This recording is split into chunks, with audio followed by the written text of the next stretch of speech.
what will people think of me if they hear these disgusting words coming from my car? Welcome to Keep It Fictional, a weekly podcast for book lovers by book lovers. Build your to-be-read list with Sadie, Liz, Virginia, Fiona, and Corrine from the Port Moody Public Library. Warning, this podcast contains strong opinions and may cause an increase in your library holds list. Hello, everyone. Hello. Welcome to another episode of Keep It Fictional. I'm going to be the host today, and my name is Fiona. I am here with my colleagues Virginia, Corrine, Liz, and Sadie. And this week, we are celebrating our third week of Asian Heritage Month. It has been a great month of reading. And last week we talked about kids' books. And this week we're going to talk more about adult books from different Asian authors from all over the world. So Liz actually did a great explanation of this in our first episode, but I kind of wanted to recap about some of the geography of what we mean when we're talking about Asian authors. Because for me, I found I didn't always have the vocabulary, or I wasn't sure it was the right vocabulary. It made me nervous about talking about it. So I looked it up, and I'm going to share that with you. So there are so many different parts of the world that when we say Asian. So there is, and I've got a little cheat here, South Asia, which consists of Afghanistan, Pakistan, India, Bangladesh, Nepal, Bhutan, Sri Lanka, and Maldives. When we talk about East Asia, we mean China, Korea, Japan, Taiwan, Tibet, and Mongolia. So, and Southeast Asian countries are ones that are east of India, but south of China, like Thailand and Vietnam. And then we also have the term West Asian, which is what is sometimes referred to as the Middle East, countries like Iraq and Iran. So, and then of course, when we're speaking of Asian authors, we're also talking about Asian Canadian authors, or, we can be as specific as possible. So Taiwanese Canadian authors, or if they have mixed heritage, talking about Canadian author of Chinese and Japanese descent. And we can also speak about the diaspora at large. So it's a little bit more of a clinical term, but it means like the greater community, because Asian Heritage Month is about celebrating all those different voices and also looking at what they do to enrich, from a Canadian perspective, what they do to enrich Canada, because it's a huge part of our cultural fabric. So just recognizing that we can talk about people who live in Asian countries and people who live in North American countries, but are of Asian heritage. I hope that was helpful for some of you, because it made me feel a little bit more confident about talking about it and talking about books, which is what we're here for. I cannot wait to hear what everyone picks are for today. Sadie, can I impose on you to go first? Of course. So my pick for today, I read a couple years ago, and it is by Rati Mehrotra, and they were born and raised in India. They are now living in Canada. I don't know if they kind of identify as an Indian Canadian author or just an Indian author, but the book that I am speaking about is the first of a duology called Markswoman. Now, something that I have learned about myself, which might surprise maybe my colleagues and maybe a lot of people out there, I absolutely love to read books about assassins. Absolutely love it. It is one of my favorite sub-genres of usually of fantasy. Not always. I have read some mystery novels that have an assassin as the lead character as well, but I, for some reason, am drawn to reading books about assassins. And this is one that falls into that category. So Markswoman, it takes place in kind of a fantasy, but also kind of a post-apocalyptic Asia-inspired world. And this world, there was a great war many, many years ago. And out of that war, these orders of peace were developed. And these orders of peace are orders mostly of women who are there to protect the peace of the land. So they are the only ones who are able to say whether somebody is innocent or guilty of a crime, and it is up to them to dole out the punishment of that crime, which will often be an assassination. So in these orders, there is one order that is composed of men, and they are often not taken as seriously. They're one of the newer orders, even though they've been around for still about 400 years. The orders of women are the ones who kind of control the majority of this world. So our protagonist of the story is Kira. And Kira, or Kyra, when she was 5 years old, her family and her clan was attacked, and she was the only survivor. She was left all alone, but she was thankfully taken in by the leader of one of these orders, the Order of Kali. And since she was 5 years old, she has been trained to become an acolyte of this order and to eventually one day become a fully fledged member of the Order of Kali. So when we first meet Kyra, she has just been given her first mark. This is a bit special for her, not only because once she fulfills this task, she will become a fully fledged member of the order, but also because the person that she has been sent to kill is the son of the person who was responsible for the death of her family. Now, when she joined the order, she is supposed to leave everything behind. She cannot give up the vengeance to find the people who killed her family. So she goes to kill the son of the person who is responsible, but she finds in that moment that it's a lot harder than she thinks it is. He pleads for his life. She sees terror in his eyes. He looks absolutely terrified, horrified, but she has been trained well. So she does her job, she kills the man, and she leaves. Now, when she gets back to the order, she has finally fulfilled what she is supposed to do. She comes back to some bad news. The woman who is the head of the order, who has raised her as a mother, is dead.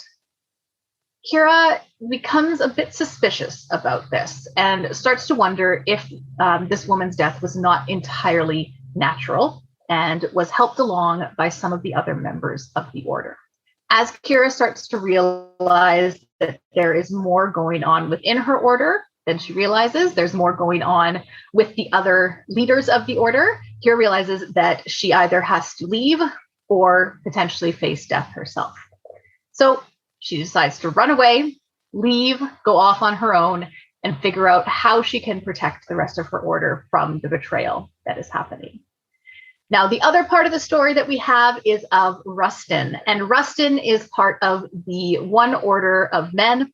It is, once again, it is their role to dole out judgment to those who have been deemed guilty, and it is his job to do it. The first time that we meet him, he is also just about to fulfill the judgment and kill a man. Now, he becomes a bit confused because the man is pleading innocence. The man says, I didn't do it. This is not the person you're looking for. Rustin is unsure, but it's his job. This is what he's been trained for. So he kills the man, only to return to his order to find that the man was, in fact, innocent and they had made a mistake. So now our two characters meet. Kira escapes from her order and finds this order of men where she starts to train with Rustin, and she and Rustin have to kind of figure out how they can help each other, how they can help each of their orders, if Kara is going to be able to go back and redeem herself and kind of take back the order that has been betrayed by the other people in it, to kind of get vengeance not only on the people who killed her family, but now also on the people that killed the surrogate mother who has raised her since she was 5. So I won't tell you anything else, but that is Markswoman by Rati Mehrotra. And if you're looking for something a little bit science fiction-y, a little bit fantasy, and a lot of assassins, that might be the book for you. Thanks so much for sharing. I did know you liked assassin stories because once you talked about an assassin who gets a cottage in the woods, like that they like set up as a sort of Airbnb type situation. In the Canadian wilderness. Yeah. That one just sticks in my head. I gotta read it. All right, let's move to Liz. We talk about How to Pronounce Knife, and it's by Souvankham Thammavongsa. Now, this book might look familiar to a lot of you, but before we get into that, Thammavongsa is a Canadian poet and author who grew up in Toronto, but she was born in a Lao refugee camp that was in Thailand. So her family moved to Canada, I believe, when she was around the age of 1. So the immigrant experience and the refugee experience, it seems to inform a lot of her stories within this particular volume. Now, How to Pronounce Knife is a collection of 14 individual stories. They don't have recurring characters or that tie into each other. However, they are all related in that they draw deeply and speak rather profoundly about various immigrant experiences. And the characters are of varying ages, which makes this collection all the more fascinating. So there's the child in the title story, How to Pronounce Knife, and she's going to school and she's learning English and science and arts, just like the rest of her classmates, and just like the rest of the children. She'll go home and ask her parents questions to help her with her schoolwork. Because English is not the first language of her father, one day he mistakenly tells her how to pronounce knife. And when she returns to school, she is called out for this mispronunciation. So in this particular story, it's very poignant in how she handles this when she returns home and sees her father, and he asks her how her day at school was. Another story deals with a bus driver. Now, he's come to this country with his wife, and he's working very hard to save up to provide for a good life for them. Over time, he feels that his wife's relationship with him is slipping away. Although he's doing his very best to provide for their family and do what he thinks is right, their connection is disintegrating as she moves closer and closer to a life that she feels that she wants in this new country. And that life involves somebody that she works with. So he's witnessing this and trying to deal with what to do in this situation. And in yet another story, we have a 70-year-old character, and she lives in an apartment building and gets to know her much younger neighbor and enters into a romantic relationship with him. And that leads her to question a lot about her own life and her own relationships with other people.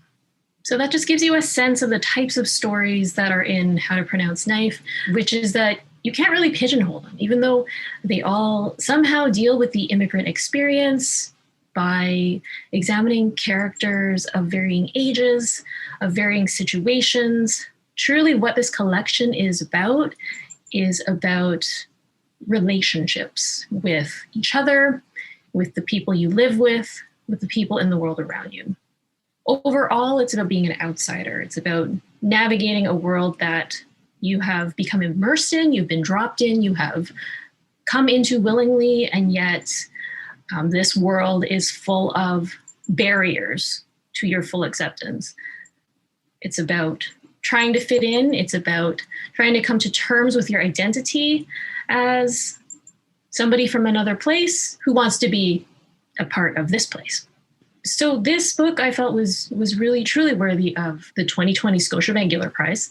It was the winner of that. And I feel like a lot of books, once they get that first prize, particularly if they're not in the mainstream, if they're not from a well-known author, if they're from an author of color, I feel like since it got this distinguished prize, that it's really picked up in terms of recognition in other circles and has become more widely promoted, which ultimately is great to see.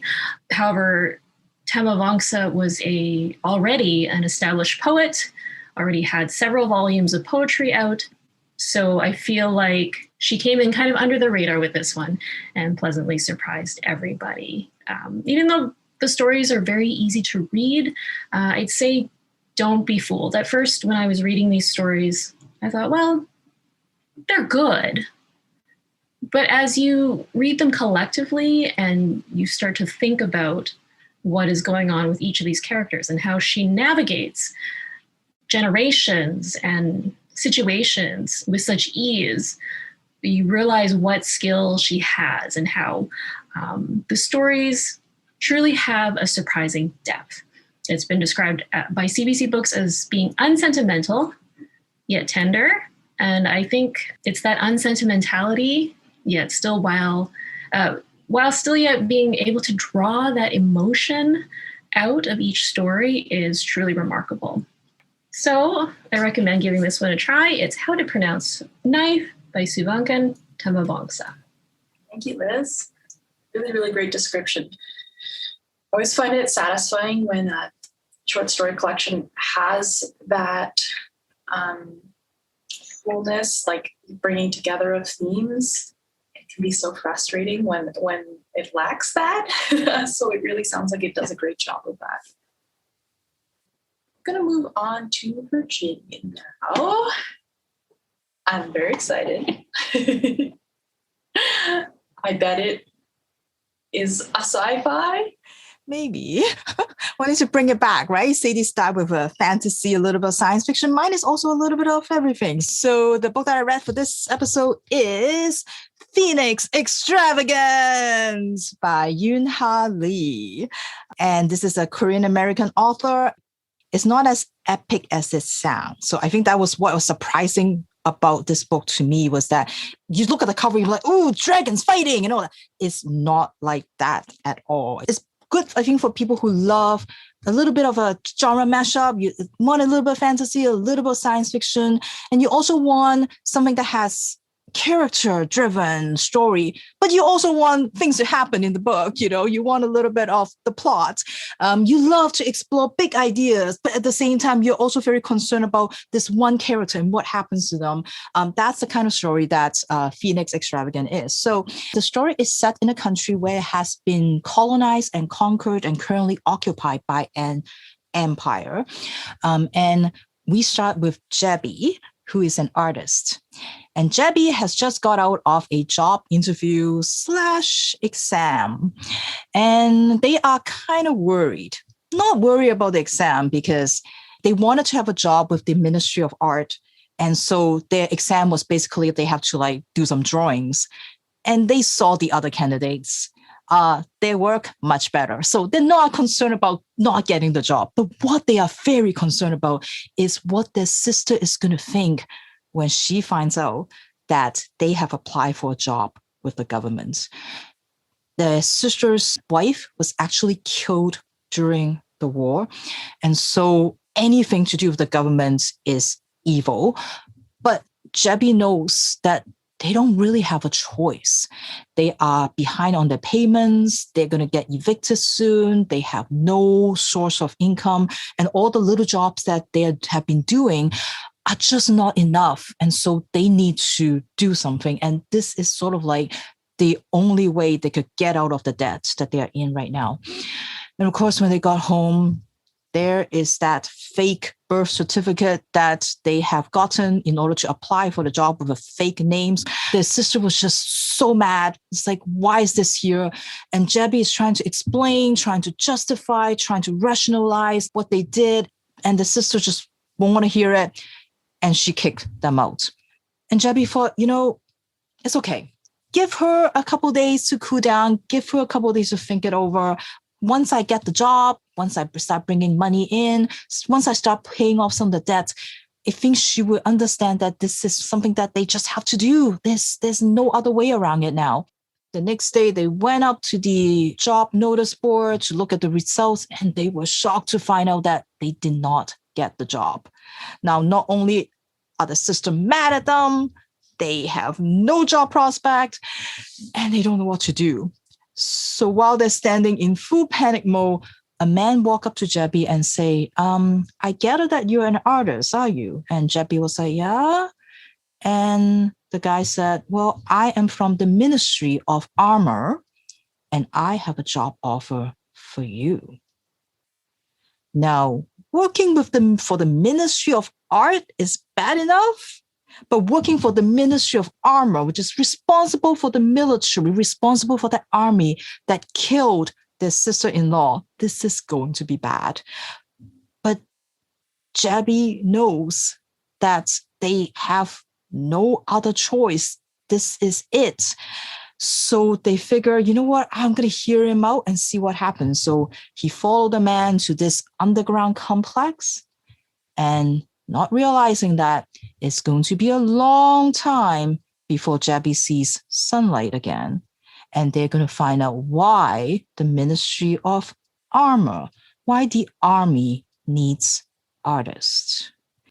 I was drawn into the story of Jabi almost right away. I wanted to know more about them. I wanted to know more about the people that they know. I wanted to know more about the world. It's such a multi-layered story. You got the story of colonization and what that does to people, the people that live there, the people that remember what it was like before, the people that don't remember what it was like before, the people that end up living there as mixed race and that they feel like they don't belong anywhere. And then on top of that, Yoon Ha Lee looked at what the value of art is. What happens when you have art that is being destroyed, being erased, being replaced? What happens to those people that no longer have that venue to express their ideas, to express their ideologies, to show their way of life? And now all of that has gone, that you're not allowed to do that anymore. And then Yoon Ha Lee throws in some robots, dragons, as you can see from the cover. And you add that extra layer of what is to be human? When do you have rights? And when you have a group of automatons that are completely created just to obey orders, just to do somebody's bidding, just to follow instructions. What happened when you introduce that choice into this group, when they have a chance to decide what they want to do for their life? What is going to happen? Like I mentioned, it's not one of those stories. I think the cover, I love the cover, but it's kind of misleading in the way that it makes it look so epic, but it's not quite like that. There's a lot of things in it, but it's still very much about this one individual trying to figure out what is the right thing to do, trying to figure out balancing, like, you know, what the loyalty towards the family versus what they want, what is the greater good ones, and sort of that very individual story. And of course, you got like a person with potentially a robot dragon buddy. Like, I mean, what more do you want, right? And all of this happens in a queer norm world where, again, like good science fiction, good fantasy does, it introduces what could be. Like that the world that we live in, again, doesn't have to be that way. You know, it could be different. And a nice book to see that there is a central non-binary character that is the main character, is not a side character. This is the main character living in a world where that is just how it is, rather than just focusing on kind of the challenges or the pain or the difficulties. But this is just the world that Jabi lives in, and how nice it is to see something like that. So I really enjoyed this book. I think even for people who don't necessarily like fantasy and science fiction, I think they will still enjoy it because it's so character driven in that way. But it's a lot of like political intrigue, a lot of those kind of ideas in it. It is supposed to be a standalone, but there's definitely room to bring them back. Like the way they ended this story, I'm just like, this cannot be a standalone. There got to be a next book because I want to know more. So maybe there will be one day. But in the meantime, please give this book a try. Phoenix Extravagant by Yoon Ha Lee. Wow. I feel like that ticked like every box for me. I need to read this. Can I get a page count, Virginia? Really? It's not actually that long. It looks bigger than it is. Is it under 300 pages? It is 343 pages. Oh, so sad. For a fantasy science fiction? That's nothing. I'll still read it, but I just really wanted it to be under 300. Maybe there's an audiobook. Yeah, maybe there's an audiobook. I'm so happy. I need to look. All right. We're going to switch gears and look at our Asian Heritage Month. What do we call these things? Tracker? Challenge? Reading challenge tracker. So this is just something that is posted on our Facebook page, and it has, let's see, it's a 3x4 box of challenges for Asian Heritage Month, reading challenges. But maybe we can just have a look, and each one of you can maybe let us know one of these boxes you've ticked, in the last month or give or take a little bit. Well, I know which ones I'm going to read because I just got my book delivery from my local independent bookstore of the 2 books that I had ordered. One of them is Ace, What Asexuality Reveals About Desire, Society, and the Meaning of Sex by Angela. Oh my gosh. I flipped it over before I looked. Angela Chen, which seems to be very, very important. I heard about it. I heard an interview with her on a podcast, and I'm super interested in this book and her reporting.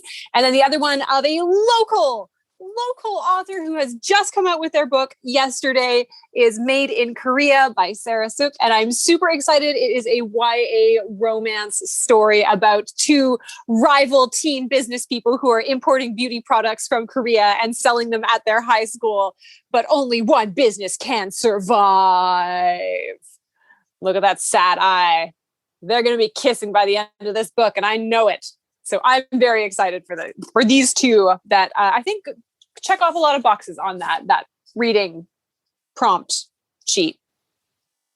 So I think I read because of the food theme, I actually did a cozy mystery, which I never ever do in my life. And I realized that's probably not my genre. But I gave it a try. It is the, I don't have the author with me, but the Arsenic and Adobo, which is a new cozy mystery that came out. Yeah. So it was lots of great descriptions of food, like a lot of cozy mysteries do. And not just Filipino food. You just feel it is so true. Like food is so important that whenever anything happens, that's what, let me just give you some food. Let me offer you some food, and that's the way, as the characters point out, that's the way the families express love for each other, express how they much care. So it's very much that in the book. So I did that. I try to read Infinity Courts. I think it was also on Sadie's list. It's a teen novel. So that fits the sci-fi one. She was on her way to prom, I feel like, maybe on her way to something. And then she died. And then she got and then went on to the afterlife, what happens to be controlled by the kind of like a Siri Google Assistant type character that has taken over the afterlife. So there was that. And then Kill Them All, the book that we talk about, not Booktoberfest, Readathon. That's also a Canadian Asian author. So a lot of fun. So yeah. I feel like I want to read more genre-based books that are either written by Asian heritage authors or especially featuring characters of Asian descent, whether they're Hapa or they're, you know what I mean? Just anything. Last episode, when we were talking about kids and teen books, Virginia made a really good point that it's just cool to have a character from that heritage who just gets to do cool things and fun things and amazing things. Yeah, I've read a lot of biography and memoir by Asian authors, and I feel like that's sort of like an identity thing for me, not to get too deep into my psyche here. But I recently listened to the audiobook for an upcoming book, and I think it's Arisa's book club pick coming up, Sunshine, Hello Sunshine, and it's called Tokyo Ever After, by Emiko Jean. So that would definitely qualify as a romance featuring an Asian protagonist. And I thought it was just so delightful, reading something that's not exactly a romance, but very romantic, reading a YA book. Like, who is this person? Like, what am I doing? But it was just so fun to have this main character who gets to do cool things because she finds out she's a freaking princess. And then she also has a romantic interest who is Asian, and her friends, she has a lot of friends who are Asian too, and they kind of own that. So yeah, really loved it. Tokyo Ever After, Emiko Jean. So one that I recently read is a kid's book called Girl Giant and the Monkey King. And it is a Vietnamese story, and that follows an American Vietnamese young girl named Tom, who all of a sudden, when she turns, I think it's 11 or 12, she all of a sudden has super strength. She doesn't really understand it. No one really explains it to her. It just kind of happens. Her mother just kind of brushes it aside, pretends not to notice a lot of the times, like when she rips the door off the car, or when she just says, oh, the door, it was old and we needed to get a new car anyways. And then Tom, her mom takes her to a museum one day, and she accidentally releases a monkey god.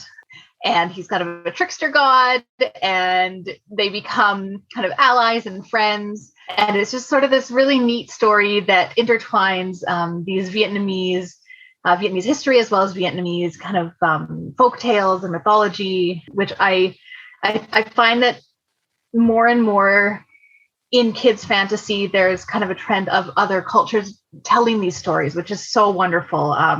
This one, Maya and the Rising Dark, is another one that brings in the folktales of the Orisha and kind of the African mythologies and folktales there. And it's just so nice to see these fantasy stories that not only feature characters who are of Asian heritage, but they bring in the history of it. And I think that in Canada, very often we get a very specific perspective, and the history that we're seeing and the mythologies that we're seeing are focused around one part of the world. We see Greek mythology all the time, we see Roman mythology, but we don't tend to see a lot of other mythologies and folktales. And so I've really been enjoying kind of reading a lot of the kids fiction that's out there that brings those in, and that has these really awesome, strong protagonists that, like you said, Virginia, that just get a chance to shine. They get a chance to go on adventures. And Girl Giant and the Monkey King is a really fun one. And it's just kind of all about Tom figuring out who she is and realizing that who she is wonderful. And no matter what anyone else kind of says. All right. We've still got 2 more books to share. So let's go to Kareen. I'd like to hear what you've got. Okay, well, I had a little preview of mine on the adult episode that we previously had because I just could not keep this book to myself. And I was waffling back and forth between my choices. So I'm very glad that I get a second kick at the can, as it were, to really highlight this book, because I just think it is so fun and so light. And I really love the movie You've Got Mail, but just like wish it had less Tom Hanks in it. And in this way, I get my wish. So this is by the author Uzma Jalaluddin, and this is her second novel. She has become one of my must-read authors. As soon as she announces something, I have got that book on hold. I've got it on pre-order because I think her voice and dialogue are just so sparkling that I know that when I read it, I'm going to have a good time. I can just like put my brain to rest and just like enjoy the ride. The book that I wanted to highlight is Hana Khan Carries On.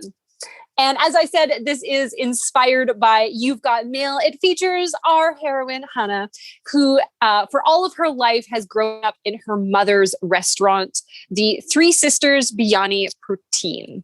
Now, weirdly enough, Hana only actually has one sister. The third sister doesn't exist. And Actually, when it comes down to it, the only person who likes biryani poutine is Hana herself. Everyone else finds it inedible.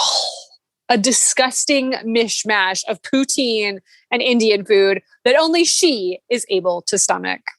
This story takes place in Toronto in the Golden Crescent, where Hana and her family, they are a Muslim family that her parents originally immigrated over from India. And her dream is to become a broadcaster. When her father was in an unfortunate accident and was recovering in the hospital, the thing that really brought them together was listening to podcasts together, listening to murder podcasts, listening to people experience podcasts, listening to NPR. Listening to those stories really brought her family through that. So Hana decides that she is going to chart her own path and become a broadcaster. Now, to do that, she is probably going to have to take down the other intern at the local radio station, but she's ready to do that. As a side gig, she decides to start her own anonymous podcast about being a Muslim woman in Toronto and her own identity and her own big questions about the universe. Now, Hana has a couple of followers, but she has one dedicated fan, Stanley P., who always responds to her, always gets back to her, always is in her corner, supporting her no matter what she is doing. And Hana is going to need a lot of support because across the street, another halal restaurant is opening. It is called Holistic Burgers and Grill, and they say they do halal right. It is fancy. It is upscale. It is like very bougie burgers on a fancy Instagrammable plate. And Hana knows that her small, slightly failing family restaurant is just not going to be able to compete. And it's a real shame that she's going to have to bring them down because the owner of this restaurant happens to be like super suave and good looking. Oh no. What's a girl to do?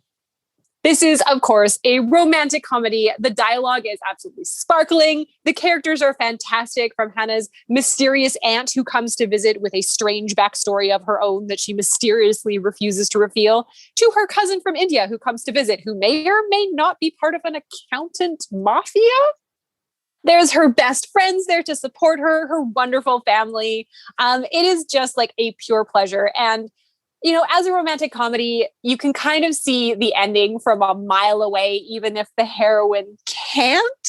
But that is part of the pleasure. The journey, the destination is all that matters. And if you're looking for something fun and wonderful with a real sense of place, a real sense of character, and even though it's kind of in a romance genre, which we don't think about asking really deep questions, they do. This question has a lot to ask about what is the responsibility of the second generation.